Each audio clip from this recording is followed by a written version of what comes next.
Good morning বন্ধুরা। বন্দে মাতারাম। আজকে ৭৯তম স্বাধীনতা দিবস। তো প্রত্যেক বছরই আমাদের বাড়িতে এই দিনটা মানে স্বাধীনতা দিবস উপলক্ষে এই পতাকা উত্তোলন করা হয়, তো তারই প্রস্তুতি চলছে। তো অন্যান্য বারে অনেক লোকজন থাকে, এবছর মানে এই সকাল সকাল খুব বৃষ্টিও হচ্ছিল, তো এবার একটু লেট হয়ে গিয়েছিলো বলে তেমন কেউ একটা আসতে পারিনি। ঠিক আছে, কারণ আশেপাশে থেকে যে সমস্ত জেঠুরা থাকে, পাশে যে ডাক্তারখানা থেকে যে ডক্টর থাকে, ডক্টর জেঠু, উনি পতাকাটা উত্তোলন করে। কিন্তু এবছরও অনেকটা দেরি হয়ে গিয়েছিল আর উনি চলেও গিয়েছিলেন। তো এবছরে তাই বাবাই ফ্ল্যাগটা তুলেছিল।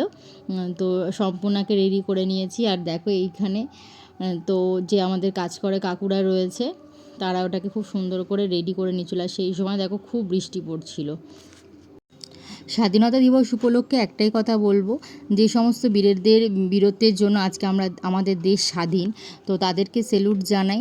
কিন্তু আমরা নারীরা কি সত্যিই স্বাধীন হয়েছি এই 2025 সালে দাঁড়িয়ে, তাই না? তো আমার কাছে একটাই কথা বলার রয়েছে, আমরা নারীরা যেভাবেই তো নির্যাতিত হচ্ছি, যেভাবে, তাই না, অভয়াকাণ্ড নির্ভয়াকাণ্ড এখন অবধি কিন্তু দেশে ঘটে চলেছে। তো তার জন্য ভয়েস রেজ করা খুবই দরকার, কারণ আমরা মেয়েরা কোনো জায়গাতেই সেফ না, কোনো জায়গাতেই কিন্তু স্বাধীন নয়। কেউ একটা জামা পরলো, সে যদি স্লিভলেসও পরে বা কোনো কিছুই করে, তার জন্য কিন্তু কটু মন্তব্য অবশ্যই আসে, তাই নয় কি? তাই দেশে স্বাধীনতা থাকলেও আমরা মেয়েরা কিন্তু খুব একটা স্বাধীন নয়, তাই নয় কি? নিজের ইচ্ছা মতন কোনো কিছুই কিন্তু করা যায় না, তাই না? তারা ছোট থেকে তারা বাবার অধীনে থাকে, তারপর স্বামীর অধীনে, তারপরে ছেলের অধীনে।